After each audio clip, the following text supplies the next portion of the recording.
ایک آدمی محمود غزنوی کے پاس نا اپنا کیس لے کے آیا، مدعی بن کے آیا. اس نے کہا بادشاہ میرا کیس بڑا نرالا ہے. بادشاہ سلامت نے کہا وہ کس طرح؟ کہنے لگا یہ میرے پاس ایک تھیلی ہے، میں نہ سفر پہ جانے لگا تو یہ تھیلی پوری ہیروں کی بھری ہوئی. فلاں علاقے کے جو قاضی صاحب ہے نا، میں جاتی دفعہ میں کہیں سفر پہ جا رہا تھا تو میں ان کے پاس چھوڑ گیا کہ رستہ لمبا ہے، کہیں کو مجھ سے چھین نہ لے، ہیروں کی بھری ہوئی. کچھ دنوں کے بعد میں واپس آیا ہوں، قاضی صاحب نے مجھے تھیلی واپس کی ہے تو اس میں ہیروں کی بجائے کھوٹے سکے نکلے. اب میں نے قاضی صاحب سے کہا ہے تو قاضی صاحب تو میرے گریبان تک آتے ہیں، وہ کہتے ہیں بتا کہیں سے پھٹی ہے، کھلی ہے؟ وہ جس طرح ٹانکے لگا کے تو نے سی تھی اسی طرح لگے ہوئے ہیں کہ نہیں؟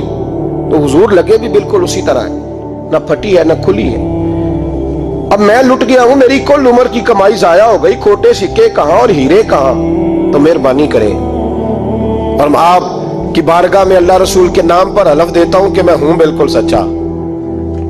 محمود غزنوی کہنے لگے تو جا، تھیلی چھوڑ جا، اور جب میں تجھے بلاؤں گا پھر دوبارہ آنا. شخص چلا گیا. محمود غزنوی اٹھے، دربار برخاست کیا، لوگوں سے کہنے لگے چلے جاؤ، میں 3 دن کے لیے سیر کرنے جا رہا ہوں، 3 دن کے بعد لوٹوں گا. اکیلے جب رہ گئے نا محمود دربار میں تو محبوب نے چھری منگائی. وہ جس تخت پہ بیٹھتے تھے وہاں گدا بچھا ہوا تھا، یہ گدا پڑا ہے نا، وہ گدا بچھا ہوا تھا. محمود نے چھری کے ساتھ اس کو پھاڑ ڈالا اور چھری جیب میں رکھی نکل گئے. کہنے لگے میرے بعد کوئی میرے دربار والے احاطے میں داخل نہ ہو. محمود چلے گئے. اب وہ صفائی کرنے والا جب آیا نا، اس نے آ کے دیکھا تو گدا تو پھٹا ہوا ہے. اس نے شور ڈال دیا، پہرے دار بھی آ گئے، فلاں صاحب بھی آ گئے، فلاں صاحب. اس نے کہا وہ خدا کے بندو، اس کا گدا پھٹ گیا ہے، وہ تو مال ڈالے گا. اس نے کہا تھا سوائے صفائی اور نگرانی والے کے دوسرا آئے کوئی نہ، اور یہاں آیا بھی کوئی نہیں. پہلے دن ہی پھٹا ہوا ہے تو لٹکا دے گا سب کو، کیا کریں؟ شور ہو گیا، سارے دربار کے ملازمین اکٹھے ہو گئے. ایک بندہ بولا، کہنے لگا فکر نہ کرو، میں کیسے بندے کو جانتا ہوں، اس طرح سیے گا کہ جس نے پھاڑا ہوگا اسے بھی پتہ نہیں چلے گا کہاں سے پھٹا تھا. ایسا بہترین رفو کرے گا کہ پتہ بھی. اس نے کہا یار ہم سارے 1 مہینے کی تنخواہ دیتے ہیں، تو بندہ بلا.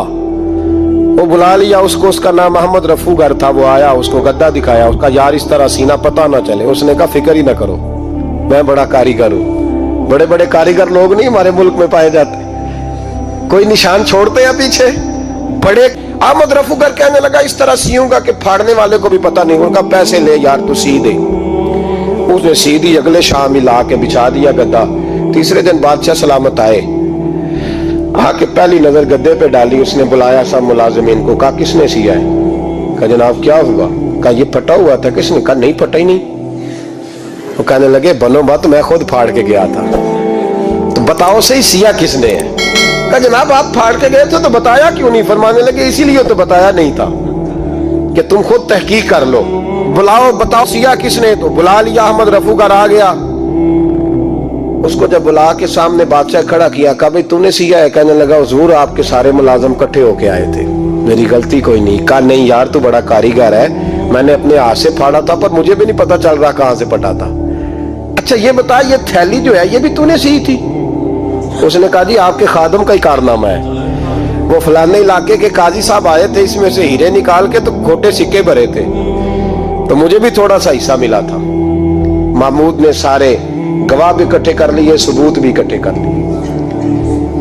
پھر قاضی کو بلایا، پہلے سارے ثبوت اور گواہ کیس حل کر لیا. پھر ہمارے ہاں یہ حال ہوتا ہے کہ مدعی 2-3 ہفتے کے بعد خود ہی ہاتھ باندھ جاتا ہے، کہنا تسی میری جان چھڈو، مجرم پھڑو پاوے نہ پڑھو. وہ کہتا ہے مجھے معافی دو، میں رہا. ظلم ہے نا، ظلم زیادتی ہے کہ جو بیچارہ اتنے سوال مجرم سے نہیں ہوتے جتنے مدعی سے ہوتے. آپ یقین کریں اتنے سوالات ہوتے. سارے ثبوت اکٹھے کر کے قاضی صاحب کو بلایا، تنہائی میں لے جا کے. محمود غزنوی نے کہا قاضی صاحب آپ سے غلطی ہو گئی، غریب آدمی تھا، وہ لوٹ گیا ہے، اس نے تو بڑی مشکل سے کچھ ہیرے جمع کیے تھے اور اس کی کل کائنات تھی، تو آپ اس کا مال اسے دے دیں، بات ختم. قاضی صاحب کہنے لگے آپ مجھ پہ الزام لگا رہے ہیں، سوال ہی نہیں پیدا ہوتا.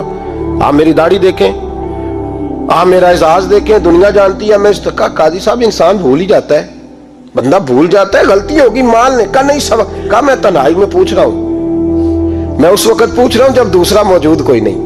آج توبہ کر لے، میں کچھ نہیں کہوں گا، تو میری زبان پہ اعتبار کر، تجھے پتہ ہے میں جو کہتا ہوں اس پہ عمل بھی کرتا ہوں، باز آ جا. پر قاضی نے کہا نہیں میری غلطی کوئی نہیں،